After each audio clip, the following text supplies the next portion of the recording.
Entre as ruínas do desmoronamento, pode subsistir um impulso de reconstrução e de progresso. O caminho da evolução encontra a sua meta em Deus e é possível estabelecer o seu telefinalismo. A maravilha do atual estado da criação é a desordem ter sido imediatamente contida, pela previdente sabedoria de Deus, dentro dos limites devidos e enquadrada em outra ordem maior, que circunscreve, dirige e saneia a desordem. Por aí se vê quanto são infundadas as objeções que acusam Deus de falta de conhecimento, por não haver previsto e evitado o desmoronamento. Ao contrário, vemos aqui como este, permitido pelas razões já vistas, voltou a ser retomado e reorganizado sob a invencível direção de Deus. Temos, então, ao centro, uma esfera de substância, de sinal positivo, e, na periferia desta, uma outra esfera de substância, que, a partir da revolta, se inverteu num sinal negativo. Já explicamos as características do sistema e do antissistema, e dissemos que positivo significa felicidade, ordem, inteligência, bem, amor etc., e negativo exprime os valores opostos. Dessa forma, podemos imaginar a primeira esfera feita de luz, paz e harmonia, e a segunda feita de trevas, de dissídios, de ódios. A primeira representa o paraíso, a segunda o inferno. Enquanto nestas qualidades paradisíacas crescem com a aproximação do centro, Deus traço, na outra esfera aumentam as qualidades infernais pela aproximação com a periferia, ou seja, pelo afastamento do centro, Deus. Considerando esta atual estrutura do todo, verificamos que se chama queda a representação do percurso que vai da superfície da primeira esfera à periferia da segunda. A inversão dos valores se torna cada vez mais profunda, à proporção que se percorre esse trajeto, caminho de descida ou involução. É nesse percurso que todos os elementos, saídos da esfera do sistema de sinal positivo adquirem de forma plena o sinal negativo. É esse o processo do desmoronamento. Chegados à periferia do antissistema, o desmoronamento está completo. A ordem do sistema naufragou totalmente no caos do antissistema. Neste ponto os efeitos da revolta estão terminados e esgotou-se o impulso centrífugo do emborcamento. Anulou-se, então, o impulso e não funciona mais. Nesse momento pode tornar a fazer-se sentir o impulso de atração centrípeta, emanado de Deus, que continua sempre no centro de tudo. Começa assim o processo de reabsorção de todos os valores negativos, saneando-os até se tornarem positivos por meio da evolução. Assim se realiza o que se chama redenção. Dessa maneira, volta tudo ao estado de perfeição originária e desaparece o tumor do antissistema. No capítulo 4 dissemos que o fenômeno da queda compreende um circuito completo de ida e volta, denominado ciclo. Divide-se este ciclo em dois períodos, involução e evolução. Cada período se divide em três fases: espírito, energia e matéria. Nesta ordem, no período da descida e, na ordem inversa, no da subida. Ora, de acordo com esta nova concepção esférica do fenômeno, o ponto de partida da queda, ou projeção fora do sistema, é o espírito, e nem podia deixar de sê-lo. No primeiro momento de sua expulsão do sistema, a criatura ainda conserva suas qualidades, ainda de espírito. Mas, quanto mais dele se afasta, tanto mais se acentua a transformação em direção evolutiva, e a substância assume outra forma, a energia. Continuando ainda, nasce dela a matéria. Por isso, o fenômeno astronômico da formação da matéria surgindo da energia, na formação das galáxias, pertence à última fase do processo involutivo. Se concluído se inicia o caminho inverso, não mais involutivo mas evolutivo, e isto ocorre na periferia do antissistema. Na matéria, temos o ponto mais afastado de Deus, o ponto mais periférico do todo, constituído pelas duas esferas concêntricas. Assim se explica a instintiva e nítida contraposição em nosso mundo, como de dois opostos inconciliáveis, espírito e matéria. A concepção esférica dá-nos a imagem, também, de outro fato. Em sua fuga da esfera central do sistema, os elementos rebeldes que vão constituir a esfera maior, externa, do antissistema, vão encontrar-se disseminados num espaço cada vez maior. Há realmente um processo de afastamento entre os elementos, ao aumentar a inimizade e a luta.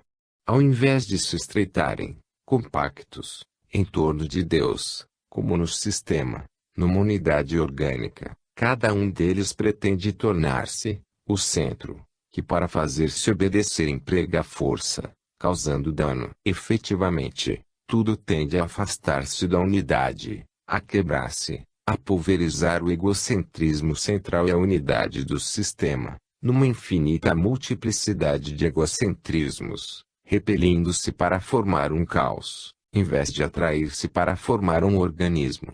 Assim como no sistema domina a subordinação, aqui domina a insubordinação. Mas, em dado ponto o movimento se inverte e a expansão gangrenosa é pouco a pouco sancada, e à proporção que é saneada, o sistema vai absorvendo-a, de tal forma a abarcar em seu seio, de volta, todos os seus elementos componentes, tal como no estado de criação original. Tudo que se achava no estado de matéria, cisão, inferno, volta ao estado de espírito, harmonia, paraíso. No fim de todo o processo, desaparece o antissistema. Os egocentrismos que se repeliam tornam a fundir-se para colaborar organicamente e recompõe-se a unidade do todo. Como involução havia significado expulsão, evolução significa reabsorção. Os dois movimentos compensados, inversos e complementares, se equilibram. Dessa forma, a energia é prisão do espírito, como a matéria é energia condensada. Se o primeiro movimento vai na direção do aprisionamento, o segundo segue a direção da libertação. Por isso a matéria deve ser reabsorvida pela energia e esta pelo espírito. No fim, tudo termina em Deus, ponto de partida. Deus é sempre o centro de tudo. E tudo se reduz a um movimento que, partindo de Deus, volta a Deus. O ponto alfa coincide com o ponto ômega. O antissistema é essencialmente centrífugo, periférico, anticentral, negativo. Primeiramente foi expelido, depois é atraído novamente e reabsorvido no sistema. A iniciativa compete apenas ao sistema, partindo de seu centro, Deus. Ao antissistema compete apenas obedecer a essa iniciativa. Assim a obediência livre de origem se substituiu a esta outra obediência forçada, pela qual o ser é constrangido a enfrentar a fadiga da evolução. O antissistema é apenas um sistema às avessas, onde as criaturas decaídas procuram reconstruir, arremedando o sistema. Mas, pela posição que assumiram, só podem construir de forma inversa, isto é, destruir. Antissistema quer dizer não sistema. Negação do sistema, quer dizer a potência desagregadora do caos, a lógica do absurdo, uma esfera cujo centro de atração é a periferia, onde atinge o máximo da plenitude, feita de cisão e destruição, quer dizer um organismo desorganizado que, para recuperar a sua existência, precisa ser rebocado em sentido contrário ao organismo que permaneceu íntegro. Para salvar-se e reconquistar a vida, o antissistema precisa negar-se a si mesmo, corrigir a própria custa o mal que fez e deve tornar a subir com o próprio esforço o caminho por onde quis descer. Como Deus está situado no centro do sistema, assim Satanás está situado na periferia do antissistema. Como Deus representa o vértice da espiritualidade, assim Satanás representa o fundo do abismo da matéria. Deus é uno, Satanás está dividido na infinita multiplicidade dos elementos atômicos da matéria. O antissistema é um pseudo-sistema, que só pode possuir pseudo-valores. A força do mal é uma pseudo-força, que se baseia toda em nossa fraqueza, resultante da posição de evoluídos. As forças do mal não têm poder algum sobre o evoluído espiritualizado. O poder é qualidade do espírito e se conquista subindo, mediante a evolução para o sistema. Satanás é a antítese da centralidade de Deus e representa a máxima excentricidade. Está no limite extremo da periferia, no estado de máxima dispersão da centralidade. No antissistema triunfam os egocentrismos, egoisticamente separados em infinitas individualidades inimigas. No sistema triunfa o egocentrismo orgânico unitário, onde os egocentrismos menores se fundem, ao invés de se eliminarem. A tentativa dos rebeldes de substituir-se a Deus faliu completamente, ao ponto de, se quiserem salvar-se, precisarem ser ajudados pelas forças do sistema, contra o qual se haviam rebelado. Querendo emborcar o sistema, só conseguiram emborcar-se a si mesmos. De sua obra nasceu apenas o mundo do mal e da matéria, mundo do engano e da ilusão. Tudo corresponde a uma logicidade tremenda e fatal. Um antissistema constituído por excluídos do sistema, só podia ser um pseudo-organismo, onde tudo é contrafação, tudo é tão absolutamente negativo que tende sempre à destruição, ao invés de tender à construção, até chegar à própria autodestruição. Assim, as construções executadas pelas forças do mal são pseudo-construções. As obras com as quais quereria imitar os modelos do sistema, são abortos, suas unificações, que desejariam reproduzir o modelo do tudo uno Deus, são pseudo-unificações, que não conseguem manter-se em pé senão pela prepotente imposição da força de um chefe. Vimos que, no sistema, os seres estavam vinculados apenas por uma disciplina espontânea de indivíduos livres e convictos, e não por uma disciplina forçada, pesando com força sobre escravos. No antissistema, a unidade que se procura atingir baseia-se no princípio oposto. Podemos ter uma ideia disso, observando o método usado pelo homem para constituí-la. E é lógico assim ocorrer, pois grande parte de nosso mundo, ainda não emersa pela evolução, pertence ao antissistema. Em nosso mundo, as unificações não são feitas por livre convicção, mas pela força, material ou moral. Os impérios são forjados com a guerra. A disciplina interna das nações é imposta pela polícia ou pelo exército. Não é o povo que escolhe, elegendo um chefe. Os sistemas eletivos não são em absoluto, mas é o chefe que, por ser o mais poderoso, conseguiu vencer todos os outros pretendentes, fazendo-se livremente escolher pelo povo, em grande parte sugestionado e inconsciente. O governo não serve o país, mas em muitos casos se serve do país para manter-se no poder. Eis aparecer, plenamente, no exercício do poder o egocentrismo separatista do antissistema. Na prática, não se tem concebido o poder como função social, em benefício da coletividade, como deveria ocorrer de acordo com os princípios do sistema. Ao contrário, tem sido concebido antes de tudo como utilidade própria, pessoal, no sentido separatista e não colaboracionista. Assim, seguindo os princípios do antissistema, o homem tende, em todas as funções sociais, a fazer prevalecer o próprio interesse egoísta sobre o do próximo. As religiões tendem ao sectarismo, a formar o próprio grupo para coordenar os que estiverem de fora. Na Terra, tudo toma a forma de partido. Domine a psicologia do antissistema, pela qual só lutando, excluindo e dominando se atinge a unidade. Como no antissistema, existe na Terra o motivo da unificação, mas às avessas. Encontramos, então, uma unificação, para agredir, para dividir, e não para unir. É um irmanar-se, para fazer guerra, um abraçar-se, para lutar contra os outros. Com o proselitismo, procura construir-se uma unidade cada vez mais forte, para que, quanto mais forte, tanto mais inimigos podem ser destruídos e tanto mais indivíduos podem ser dominados. Quanto mais bela e grande for esta unidade, mais prosélitos tiver feito, mais gente se conquistou, mas inimigos foram vencidos, tanto mais se consegue dominar sobre todos e tudo. Esse é o método de construção às avessas, do antissistema. E o resultado é da mesma natureza. Uma unificação que se baseia no constrangimento e no esmagamento, permanece sempre ameaçada pela revolta de outros egoísmos, que tentam conquistar a primazia, usando o mesmo método e seguindo os mesmos princípios.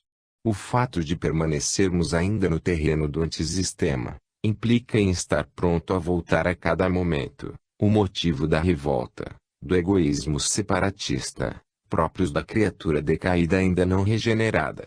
Assim se explica como, não obstante tantas tentativas de unificação e tanta força e astúcia para mantê-las de pé, elas se encontram sempre prontas a cair, porque nas organizações desse tipo, a revolta está sempre latente, e deve ser contida constantemente por uma força maior.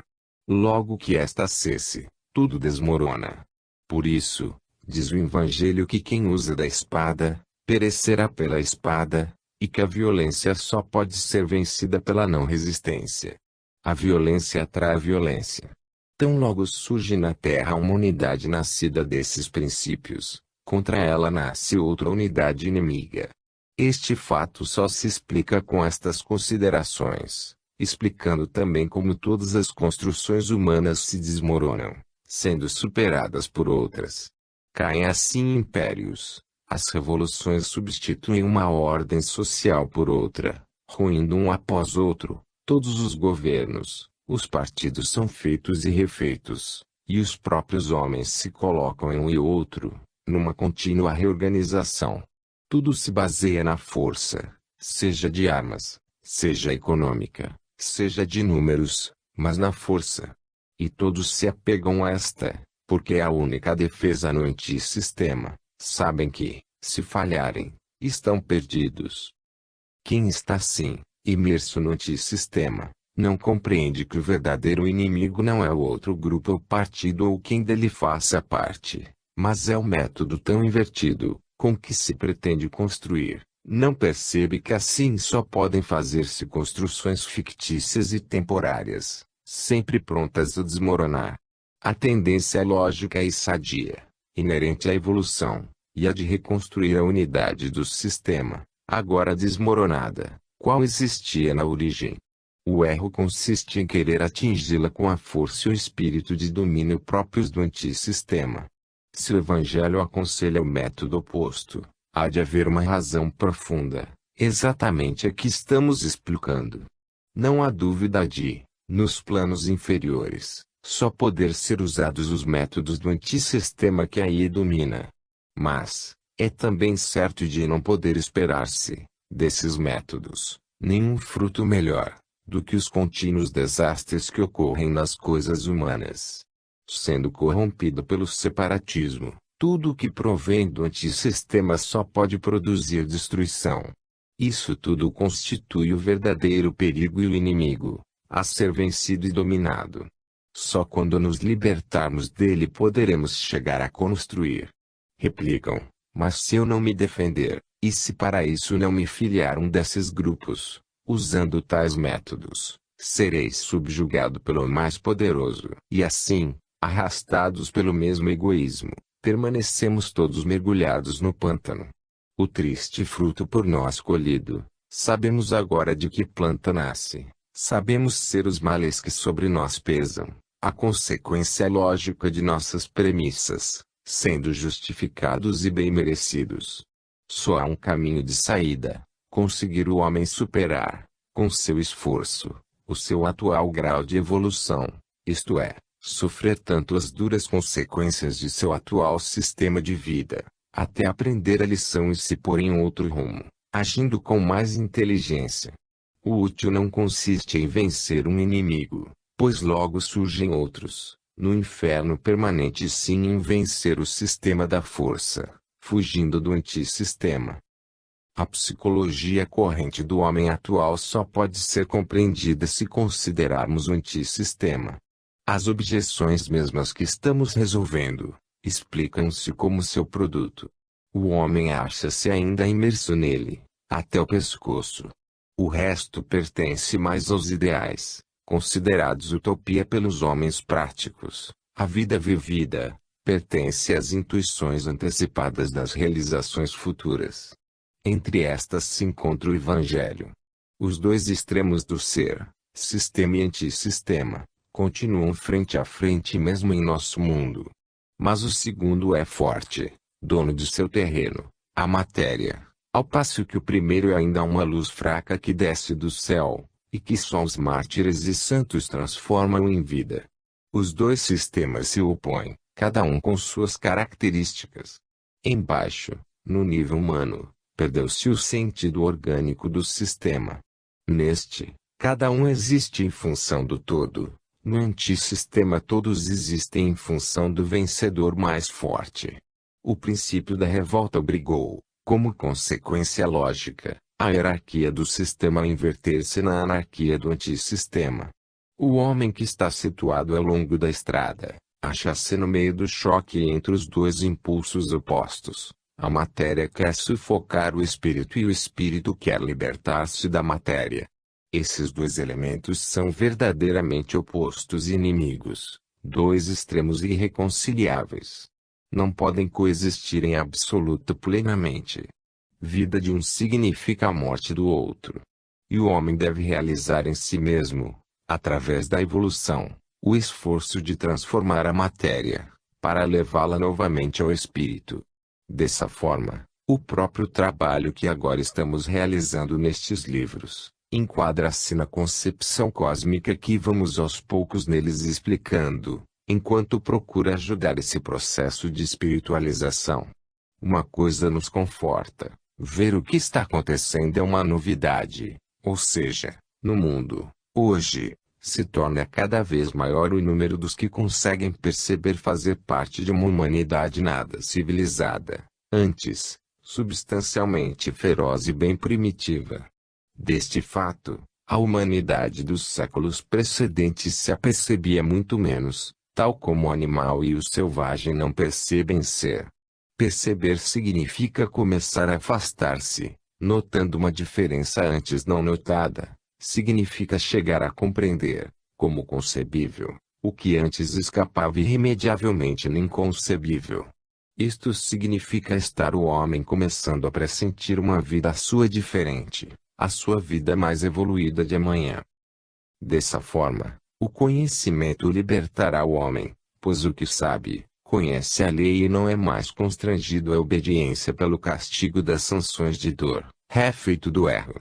O que sabe, obedece por adesão espontânea, porque compreendeu toda a vantagem individual da obediência, a utilidade própria em não violar a lei.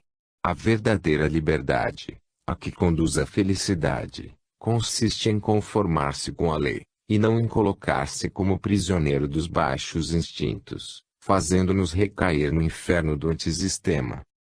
Capítulo 9. Objeções e esclarecimentos. Nos 3 capítulos precedentes desta segunda parte de análise crítica, repetimos a visão já descrita, num quadro cada vez mais completo e evidente nos termos da lógica humana, com a finalidade de controlar racionalmente o que a inspiração já produziu. Agora, depois da visão de conjunto já ter passado toda diante de nossos olhos e termos ideias mais claras a seu respeito, podemos passar a responder às várias objeções que nos fizeram e nós mesmos levantamos. Não só pedimos aos outros que nulas fizessem, como de propósito as procuramos, pois as dificuldades eram de grande utilidade a fim de verificarmos se algo nos havia escapado, ou não tivesse sido bem focalizado, ou se alguns pontos não estavam bem esclarecidos, para explicá-los melhor, até a evidência, e assim confirmar, mais uma vez, a convicção da verdade de tudo quanto foi exposto.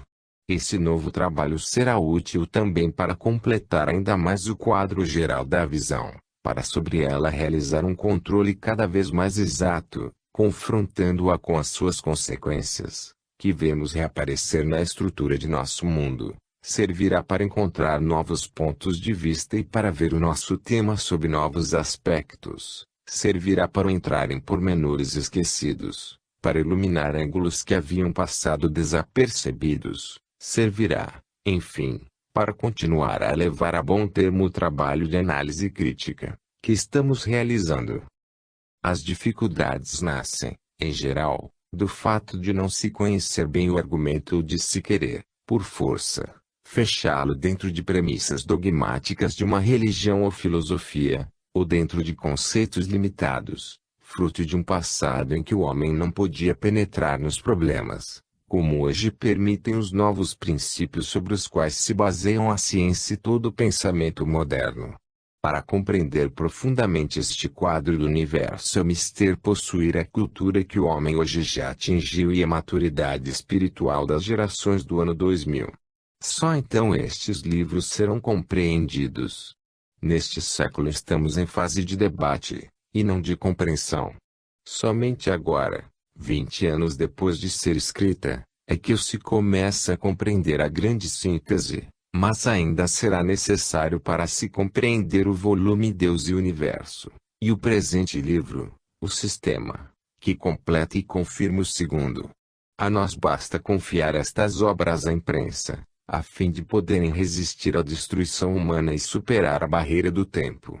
O resto pertence a Deus. Ele, de quem é que tanto se fala, sabe por que nasceram estes livros e o uso que deles fará. Uma acusação que parece grave, foi feita às teorias aqui apresentadas, com o seguinte dilema, que parece sem saída. Eis o dilema. É um fato inquestionável a existência do mal, da dor, etc. Ou seja, existe no seio da obra de Deus uma força contrária, sua inimiga. Se tão grande mal derivou de Deus, seu é o defeito e, portanto, não é perfeito, é injusto e culpado de tantos males. E se não derivou de Deus, mas teve uma origem própria, um Deus que não previu o dano do próprio sistema não é onisciente, e um Deus incapaz de livrar-se do mal não é onipotente. A objeção feita é sob forma de dilema, aprisionando o pensamento entre duas paredes sem meio de escapar. Mas o pensamento só ficará preso ali se, ou, até quando as paredes forem fortes e reais. No caso deste dilema elas parecem fortes, mas caem logo que se compreenda a realidade das coisas. E, derrubados os pontos de apoio, o dilema perde todo o valor. A objeção procura demolir a divindade em seus primeiros atributos, a perfeição, a onisciência e a onipotência. Partindo do fato positivo de o mal e a dor existirem em nosso mundo, procura-se jogar a culpa de tudo isso sobre a divindade, que poderia ter feito melhor as coisas. E o melhor para o homem que julga é apenas o seu egoístico bem-estar. Este foi lesado, e então, aplicando ainda hoje o princípio do egocentrismo revoltado e os métodos de divisionismo do antissistema onde caiu, o homem vai imediatamente lançar a culpa dos outros, em todos, mas nunca em si mesmo, sem pensar que Deus deve ser também justo. Embora sendo uma criatura situada no relativo, o homem pretende julgar Deus e o absoluto. O primeiro ponto do dilema ataca a perfeição de Deus. É certo não ter o nosso mundo as qualidades do sistema, mas as do antissistema. Isso é claro. Ora, se o próprio fato é uma prova da queda, porque é absolutamente inadmissível que uma obra tão imperfeita como o antissistema possa ter saído diretamente do seio da perfeição de Deus. Ao invés, tudo se explica logicamente se admitirmos que o antissistema não deriva diretamente de Deus, que criou apenas o sistema perfeito, continuando perfeito. Ele mesmo. O sistema só mais tarde se corrompeu por obra da criatura livre, fato do qual nasceu, como só podia nascer, a obra imperfeita. É lógico, não agradar ao homem essa teoria, pois implica na sua culpabilidade e no dever de aceitar-lhe as consequências.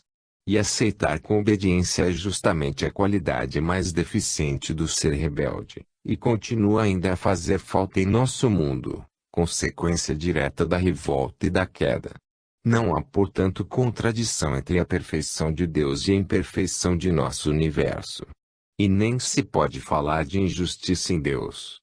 O estado atual é precisamente o efeito de sua justiça. Quem compreendeu, como está acima escrito, o desenvolvimento de todo o fenômeno, vê de imediato quanto sejam ingênuas e inaceitáveis essas objeções. Então, a primeira parte do dilema está errada. Vejamos a acusação contra a onisciência de Deus. Afirmar que Deus não havia previsto a ruína, significa nada haver compreendido do que ocorreu. Com efeito, uma criatura constituída pela própria essência divina não podia deixar de ser livre. Ora, liberdade implica na possibilidade também de uma desobediência, liberdade de qualquer coisa, ou então não é a liberdade. Ora, o fato de tudo ter sido previsto, mesmo uma possibilidade de revolta, e as consequências que vemos serem automaticamente tomadas para o processo de saneamento, é uma prova em favor, e não contra, a onisciência de Deus. Quem compreendeu o exposto, viu que o sistema tinha sido provido de todas as qualidades que lhe pudessem depois permitir a recuperação da saúde perdida, como de fato está ocorrendo com a evolução, que leva todas as coisas ao estado íntegro da origem. Errada então está também a outra parte do dilema. Vejamos a última parte, atacando a onipotência de Deus. Não poderemos afirmar não ser Deus capaz de libertar-se do mal, refeito da queda. Ele está se libertando do mal porque o antissistema está em processo de cura, tudo voltando fatal e automaticamente ao estado de sistema perfeito. O erro do dilema consiste em acreditar ter as forças do antissistema o mesmo poder que as forças do sistema. Não é assim. Ao contrário, Deus permaneceu Senhor de tudo, do sistema e do antissistema, da mesma forma que o nosso é Senhor de todas as células, tecidos e órgãos de seu corpo, não só da parte sadia, mas também da parte doente. É a parte sadia que a natureza se encarrega de trabalhar para levar a saúde à parte doente. Lembremos-nos que Deus é o centro único de tudo, tanto do sistema como do antissistema.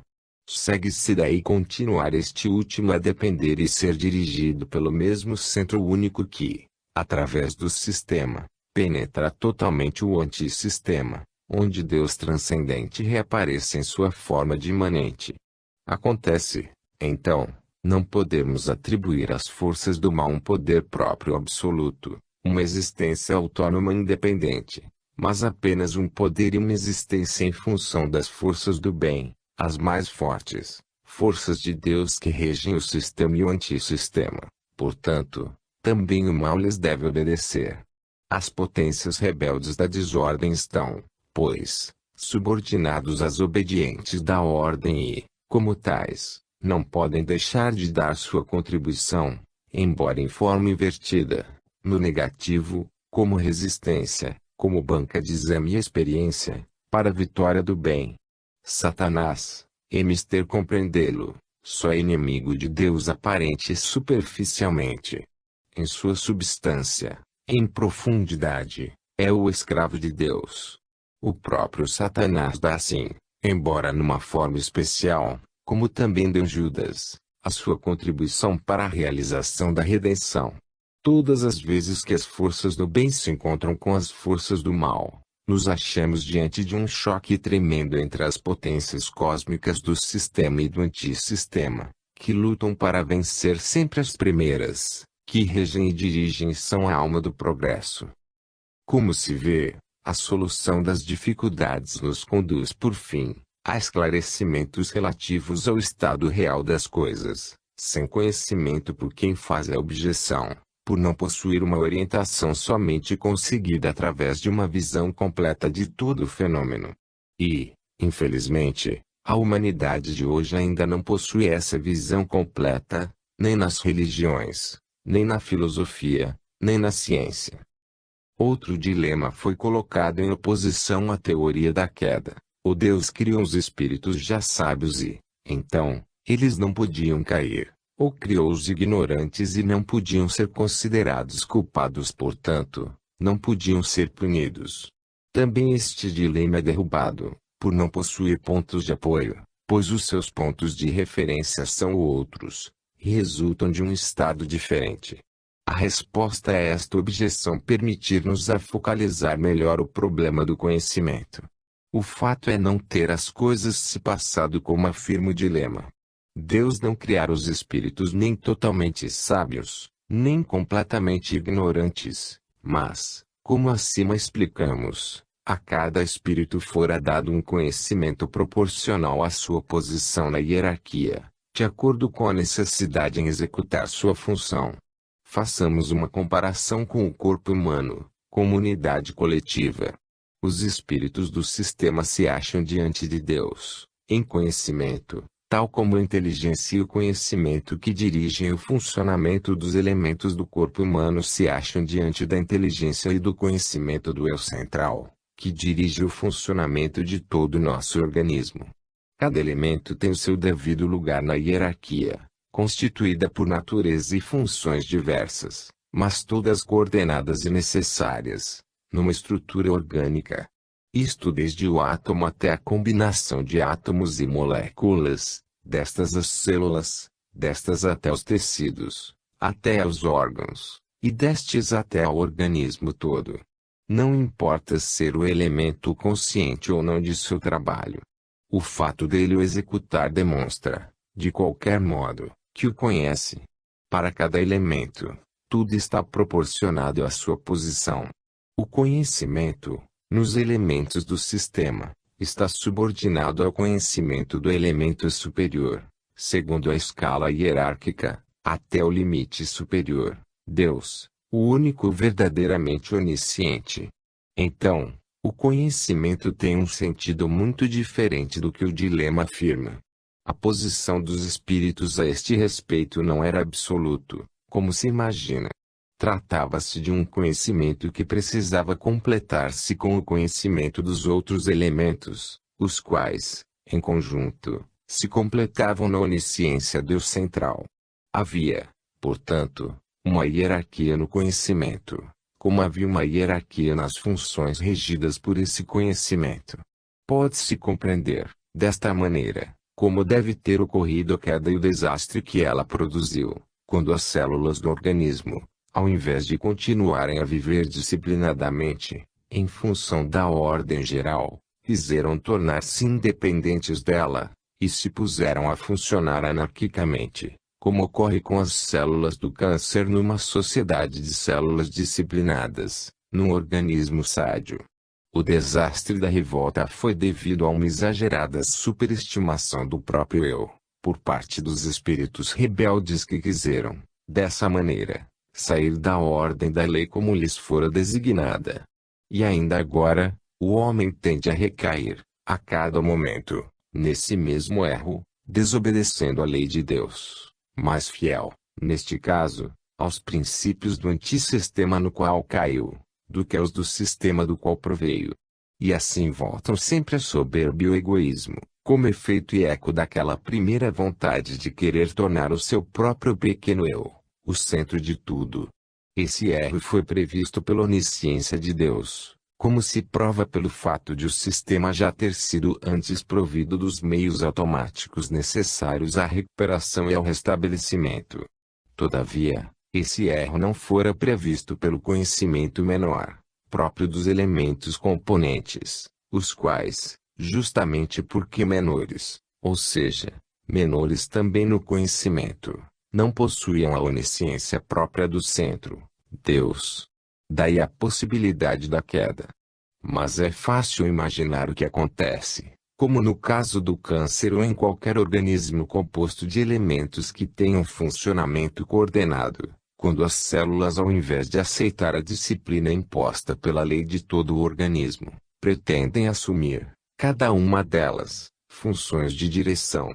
Um elemento componente se perde ao sair do funcionamento orgânico de um corpo, como um todo. Por isso, tanto no antissistema como no câncer, tudo desmorona na dor, no mal e na morte. Acontece isto porque os seres menores, construídos para viver em função de outros, e todos em função do todo orgânico, ao colocarem-se na posição de primeiros, em lugar de últimos, e ao assumirem funções de direção que não conhecem, emborcam o sistema, que assim aparece invertido, ao negativo, com as qualidades opostas. Acontece o que fatalmente aconteceria se um soldado se fizesse general ou um simples cidadão, chefe de Estado. Já que estas objeções perdem o sentido, após os esclarecimentos prestados acima, continuemos a focalizar cada vez com maior exatidão outros pormenores da teoria da queda. Estudamos o problema da perfeição, onisciência e onipotência de Deus, depois o do conhecimento da criatura. Observemos, agora, qual a sua posição em relação à liberdade. Para resolver estes problemas é necessário lembrar-se de que o sistema não era constituído por Deus de um lado e uma multidão de seres do outro, todos iguais, dependentes de seu comando caprichoso. Num sistema perfeito não pode haver arbítrio. O sistema era construído de forma totalmente diversa. Os seres estavam hierarquicamente coordenados um em função do outro, constituindo, assim, todos em conjunto, uma unidade orgânica, da qual o próprio Deus fazia parte, pois ele era constituído por aquela unidade da qual todos os seres faziam parte. Por isso, tudo existia num estado de fusão, o Criador nas criaturas e as criaturas no Criador. Podemos ter uma ideia disso ao observar o corpo humano, que temos motivos para presumir seja uma reprodução, embora mínima, daquele modelo. Os espíritos representavam, em relação a Deus, o que são as inteligências das células, dos tecidos, dos órgãos etc., em nosso organismo, em relação ao eu central que o rege, todo na sua unidade. Existe, assim, uma hierarquia de inteligências e de funções, subordinadas ao centro, que domina e unifica tudo, e constituindo com ele um só ser, uma unidade orgânica, num todo coletivo. Num sistema assim, um conceito de liberdade e capricho, feita de arbítrio que possa mover-se loucamente, não pode existir. Tal como as células em nosso corpo também no sistema, cada criatura era livre, mas dentro das margens de disciplina que rege o todo. Livre, mas sempre em função do todo. Essa disciplina representa a primeira condição da vida de qualquer elemento que faça parte de um organismo. Só nesse sentido pode entender-se a liberdade dentro do sistema. Como no organismo humano, havia aí uma lei superior que regulava tudo e aí de quem dela se afastasse. O antissistema representa precisamente o afastamento dessa lei. Se nosso ser físico-espiritual em estado de saúde pode dar-nos uma ideia do sistema, nosso ser em estado de doença nos dará uma ideia do antissistema. O sistema decai no antissistema tal como um corpo sadio quando adoece. Mas não é por isso que o doente se torna outro homem, nem seu corpo passa a depender de outro centro, ou de outro eu. Ele continua sendo o mesmo ser de antes, mas apenas, ao invés de estar são, se acha num estado diferente, chamado patológico. O seu eu central permanece o mesmo, com as mesmas funções de direção suprema, como Deus permaneceu também, em seu aspecto imanente, em nosso universo desmoronado, o antissistema. Em ambos os casos o eu central permanece dentro do organismo e quando adoece aí permanece, justamente para curá-lo, como faz qualquer organismo que luta para curar-se de sua doença.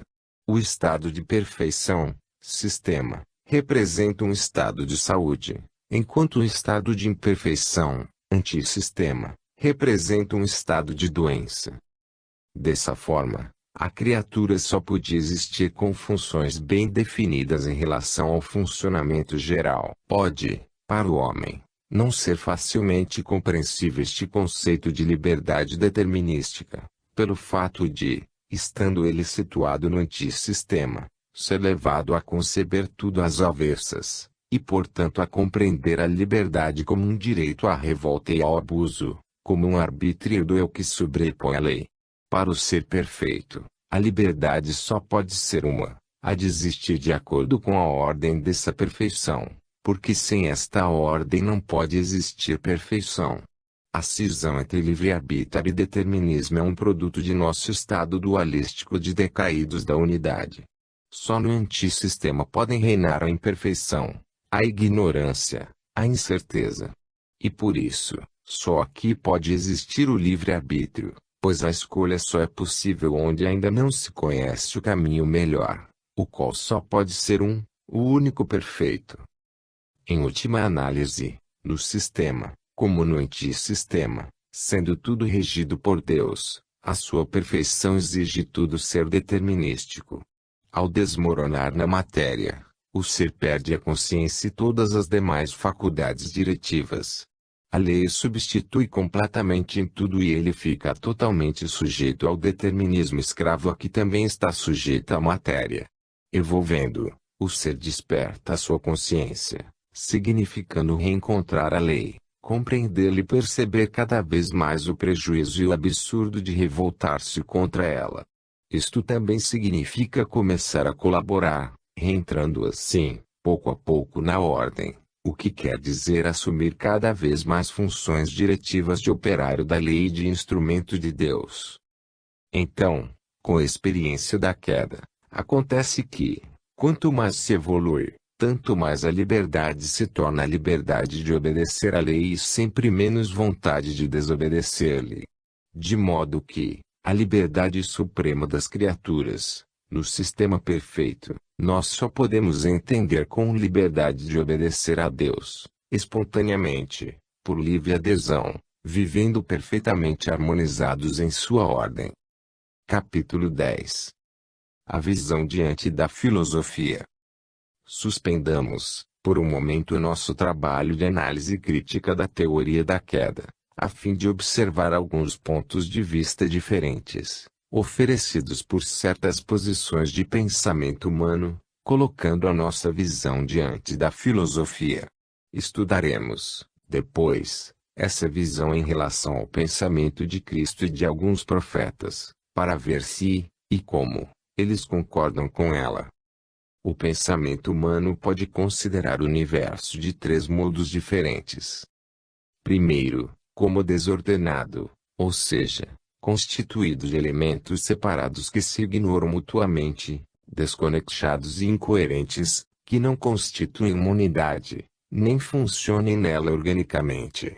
Essa é a concepção do involuído, e exprime o seu tipo, desconhecedor das profundas realidades da vida, instintivamente separatista, isolado de tudo, na concha de seu egoísmo. Segundo, como ordenado. Os fenômenos são concebidos como ligados por leis naturais que os regulam, vendo-se então no universo princípios diretivos e, portanto, em ordem. O universo é, pois, concebido como uma rede de relações, na qual cada elemento está concatenado aos outros em seu funcionamento. Os fenômenos são coligados por derivação causal, unindo-os a um transformismo lógico, que completa a causa no efeito. Essa concepção corresponde a um estado mais evoluído do indivíduo, exprimindo o seu tipo biológico, alcançado pela observação e raciocínio. Terceira, comunitário. O universo é concebido como redutível a uma causa única, central, absoluta, realidade fundamental, causa de tudo. Aparece, assim, o conceito de uma realidade espiritual interior que dirige a forma exterior, constituindo apenas a sua expressão ou manifestação. Não se trata só de uma ordem, mas da centralidade dessa ordem. Revela-se, então, o conceito da organicidade do universo, o conceito da coligação de todos os elementos componentes numa mesma funcionalidade orgânica. O universo é concebido, neste caso, como uma unidade coletiva, onde todas as individuações ocupam cada uma a devida posição, executando funções adequadas, todas coordenadas por uma lei, constituída pelo pensamento e pela vontade de Deus, que a dirige com um poder central, como Senhor de tudo. O universo aparece, então, como um sistema. Essa concepção corresponde a um estado ainda mais evoluído do indivíduo, exprimindo o seu tipo, que chegou, por intuição, a visão de Deus e do seu sistema. Aqui não é só o conceito da ordem que se compreende, como no caso precedente, mas é o conceito da centralidade dessa ordem, pela qual tudo existe em função da causa primeira, sempre central de tudo, Deus. Esta é a concepção do evoluído maduro, cujo olhar espiritualizado chegou a ver além das aparências da forma. É um estado de evidência cósmica, atingido pelo espírito maduro, ao qual se revela a íntima e recôndita realidade das coisas em toda a sua magnificência. Este terceiro aspecto mostra-nos um universo que, embora atualmente ainda desorganizado em parte, se está reorganizando, que, embora em alguns pontos e momentos ainda hoje é caótico, vive um processo de reordenação, evolução. No campo humano, esse trabalho é executado pelo homem, pelo espírito do homem, como centelha divina à saída do primeiro motor, do único motor, podendo ser a única encarregada de dar vida, movimento e desenvolvimento à matéria, por si mesmo inerte e incapaz de tudo. Deste estado do universo, Platão, seguido mais tarde por Santo Agostinho, viu a centralidade e a sua unicidade, da qual tudo deriva.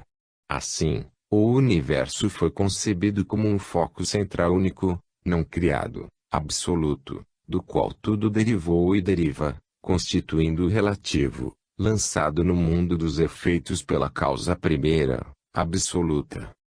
Aristóteles viu, ao invés, o movimento dessa irradiação, o desenvolvimento dos percursos causa-efeito, como uma infinidade de linhas paralelas, esquecendo a centralidade e a unicidade, a convergência e irradiação comuns a todas as linhas daquele desenvolvimento. Assim, o mesmo fenômeno aparece sob diversos aspectos e diferentes pontos de vista. O primeiro é dado pela visão do intuitivo, sintético. O segundo pela visão do racional, analítico.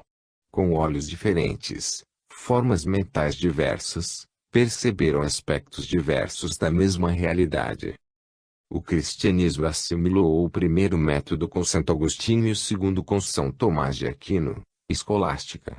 Dessa forma, o mesmo pensamento fundamental foi se desenvolvendo, em forma de luzes parciais, por lampejos de intuição, iluminando de acordo com perspectivas diferentes o mesmo fenômeno do universo.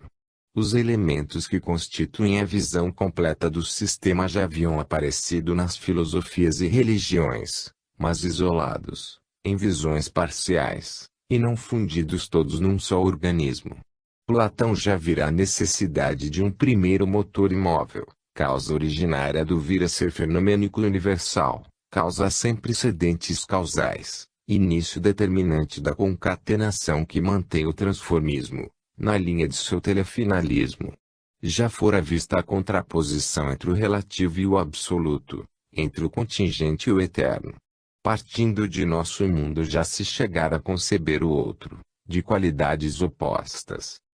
Apareceu então o maniqueísmo, de Manes, terceiro século depois de Cristo, a conceber o universo como teatro de uma luta entre duas potências opostas. Também esse dualismo é verdadeiro. Mas não é toda a verdade. Para compreendê-lo era mister explicar como esse dualismo nasceu da unidade e como volta a ela. Dessa forma, foram percebidos aspectos separados e parciais da verdade, insuficientes por si sós a esgotá-la, aspectos que, ao invés de constituir escolas filosóficas separadas em luta, deveriam ser coordenados e fundidos num só sistema orgânico.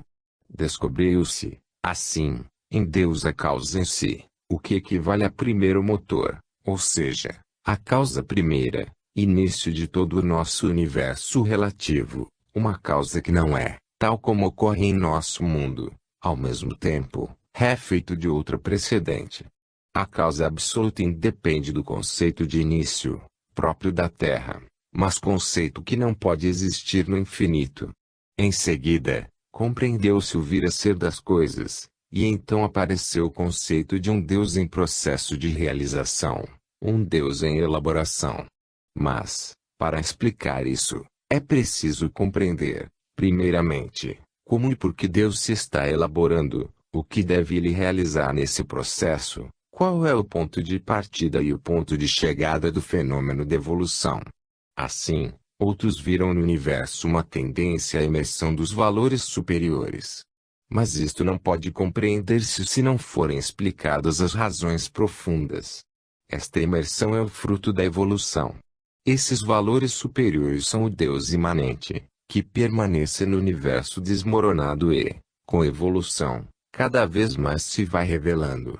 Observando nosso mundo, vemos existir uma luta entre as suas baixezas e suas grandezas, também existindo aí uma tendência à vitória das últimas. Há um impulso ascensional, uma vontade de superação contínua, uma potência melhorística. Esse é o melhorismo de W. James, segundo o qual o universo, na luta entre os elementos divinos e as forças adversas, é regido por uma tendência automática ao melhor. Observações exatas, mas concepções parciais, insuficientes para dar-nos uma visão completa e cabal do quadro do universo. Visões parciais, de alguns momentos apenas de todo o fenômeno. É evidente o fato de a obra divina estar se realizando com esforço no mundo. Indispensável se compreenda, porém a razão pela qual isso assim acontece, as origens, as causas do processo e as suas metas finais. Kant, quando dirige o olhar para Deus e procura uma prova de sua existência, escolhe uma prova moral, a noção do dever. Sendo fundamental na ética, ela só pode provir de um ser superior, que dirige segundo uma lei, de acordo com a qual ele julga, recompensando ou condenando. Bergson acha que não se pode chegar a compreender a existência de Deus senão através da experiência dos místicos, fenômeno este que não se poderia explicar de outra forma se efetivamente não existisse o objeto de seu amor. Trata-se, porém, de uma experiência, embora autêntica, pessoal, não demonstrável racionalmente e, portanto, não logicamente necessária para todos os seres racionais, uma experiência não determinante para todos e que, para alguns, pode não ter nenhum valor. O panteísmo concebe o universo como uma manifestação da divindade que nele se exprime sob 1000 aspectos, ficando de pé o princípio interno dirigente de todo o existir que, por sua vez, não é senão efeito dessa causa primeira. Assim, Spinoza admite uma única realidade, a substância Deus, incriada, causa de si e a causa de tudo. A sua liberdade é determinística, ou seja, é a obediência à própria lei, antes livremente desejada. O ser é um elemento desta substância única e eterna, expressão transitória em sua forma. A finalidade do existir é o absorver-se nessa substância, desindividualizando nela a própria individuação separada. No panteísmo de Hegel, Deus é a ideia que se tornou totalmente consciente de si, correspondendo ao nosso conceito de ser. A evolução é reconquista de consciência. Deste processo da reascensão, Hegel tirou o conceito de um Deus em evolução. As citações poderiam continuar. Mas o nosso objetivo não é passar em revista os vários sistemas filosóficos, mas apenas trazer alguns exemplos para esclarecer o nosso pensamento. O que se disse acima é verdadeiro, mas apenas representa alguns trechos da verdade e só pode ser compreendido como parte de uma visão maior, que não encontramos nos filósofos. Para ser completa, a filosofia deveria ser, também, teologia e ciência. Surge aqui, espontaneamente, uma pergunta: por que motivo, ao invés de uma visão única, a filosofia nos oferece tantos sistemas diferentes? Na prática ocorre o seguinte: no estudo da filosofia não é ensinado um sistema que apresente explicação cabal dos fatos e que dê uma orientação de como dirigir nossas ações, ao contrário.